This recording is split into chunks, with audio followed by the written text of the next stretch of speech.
Vlad the Impaler's reign was marked by unspeakable acts of violence and cruelty. From impaling his enemies to drinking their blood, his actions were beyond gruesome. This video explores some of the atrocities committed during his regime, but not everything can be disclosed. Hello and welcome back to the Abandoned Archaeologist, the channel to learn all about ancient archaeological findings. Today we will delve into a chilling journey into the dark history of Vlad the Impaler. But before we begin, to get your attention, we have a question you can answer at the end of the video. Why is he called the Impaler? Write down your answer in the comment section and see if you got it right.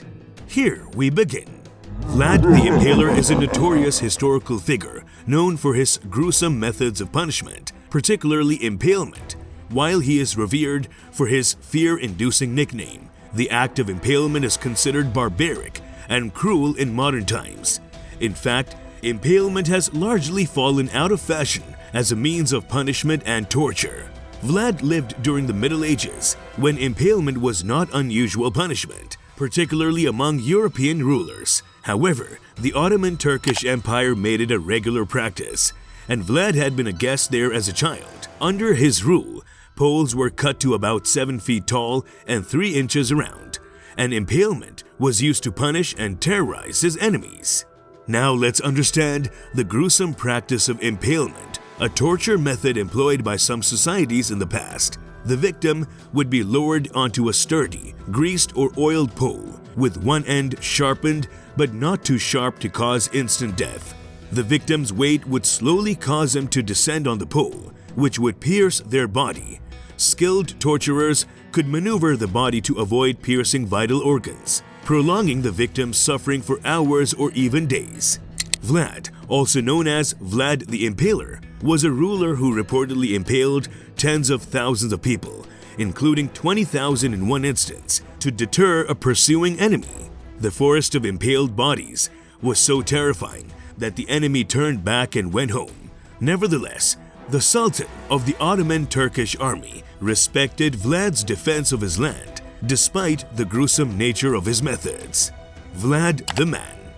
Vlad III, also known as Vlad the Impaler, was a ruler of Wallachia who gained a reputation for his brutal tactics, including impaling his enemies. While some have suggested that Vlad's bloodlust was the inspiration behind Bram Stoker's Dracula, the name Dracul comes from the Latin Draco, meaning dragon. Vlad's father, Vlad II, was given the name when he was inducted into the Order of the Dragon, an honor bestowed by the Holy Roman Emperor Sigmund in recognition of his efforts to defend Christian Europe against the Ottoman Empire. Vlad's rule took place during significant geopolitical turmoil. Wallachia bordered Hungary, a major regional power, to the north and west, and Ottoman territory to the south and east. While Hungary sought to expand its influence southward, the Ottoman Turks intended to conquer as much of Europe as possible. Vlad the Devil, as Vlad II was known, became the voivode of Wallachia in 1436. During this period of conflict, Vlad III would later follow in his father's footsteps, ruling Wallachia as voivode and adopting his infamous moniker, Vlad the Impaler. Despite never attaining the title of king, Vlad and his father ruled Wallachia with an iron fist, challenging and plotting against other voivodes in the region.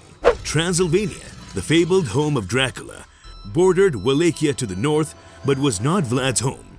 However, the association between Vlad III and the name Dracula has endured, with many still associating the ruler with the famous vampire.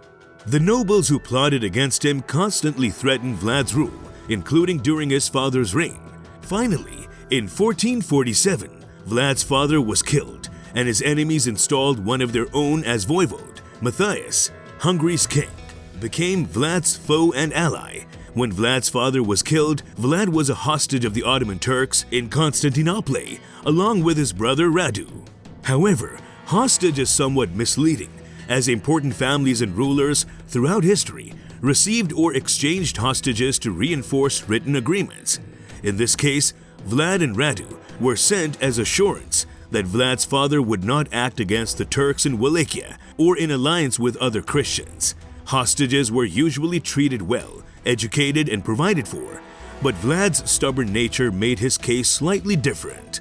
During the Ottoman Empire, the ruling class was renowned for its education and knowledge. Radu, a member of the royal family, accepted his life in the Ottoman Empire without issue. On the other hand, Vlad, his brother, disliked being forced to learn and resented being unable to leave his comfortable life, which led to him being often beaten for disobedience.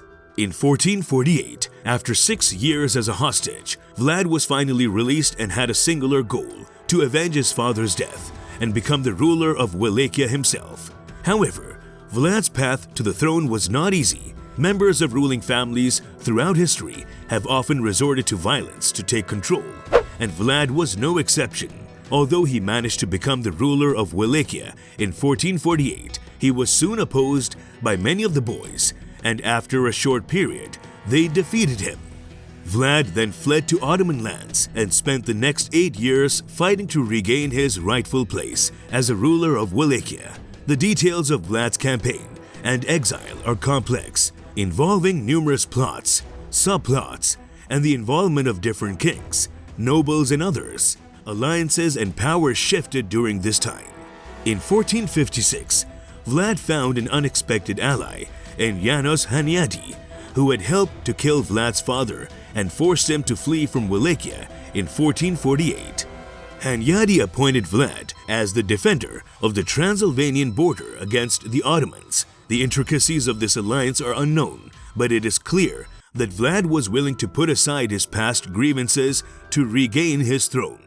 The same year, Vlad returned to Wallachia as its ruler for the second time, and it was during this reign he earned the infamous nickname Vlad the Impaler. Although it is unknown if he was mild-mannered before this, it was common for rulers in the Middle Ages to be unfriendly. Moreover, Vlad enjoyed watching people being impaled during his time as a hostage in the Ottoman Empire, where impalement was a common form of punishment. In 1462, Vlad ordered the construction of the infamous Forest of Impaled People to intimidate and deter the pursuing Ottoman armies. Throughout his reign, Vlad impaled his enemies at home and on the battlefield, with estimates suggesting that he killed over 100,000 people. Additionally, he would often watch these impalings, especially if he knew the victim.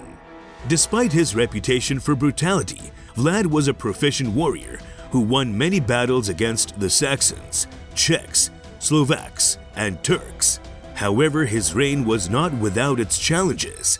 By this time, Matthias Corvinus, the son of János Hunyadi, had become the king of Hungary. The Ottomans, led by Mehmed II, were constantly testing for weakness. Vlad fled north after constructing a gruesome forest of impaled bodies in his land. Seeking help, he turned to Matthias Corvinus, who initially took him prisoner in Hungary for 12 years.